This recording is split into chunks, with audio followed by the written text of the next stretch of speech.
Il-ġimgħa filgħodu ġew inawgurati laboratorji għar-riċerka tal-inġinjerija fih dan l-Università ta' Malta b'investiment ta' 39 miljun euro. Minn dan, 30 miljun euro ġew grazzi għal fondi mill-Unjoni Ewropea bi 80% fondi diretti mill-Ewropa.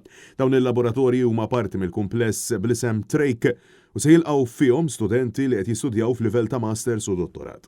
Fihom issessi r-riċerka marbuta mal-inġinjerija tal-manifattura, l-intelligenza artifiċjali, l-awtomatizzazzjoni u l-inġinerija robotika, kemm għal vetturi fuq l-art, fuq il-baħar u anke dawk aerospazjali. Dan kollu grazzi għal Fond Ewropew għall-Iżvilupp Reġjonali u fondi Ewropej li se jkunu qed ifasslu u jsaħħu ir-riċerka tal-inġinerija fl-Università ta' Malta. Dawn il-flus mill-Unjoni Ewropea intużaw kemm f'dak li kellu x'jaqsam kostruzzjoni kif ukoll għat-tamir essenzjali. Id-dekan tal-Fakultà tal-Inġinerija l-Professur Andrew Sammut iddeskriva dan il-proġett bħala game changer għall-industrija u għall-pajjiż f'dan il-qasam.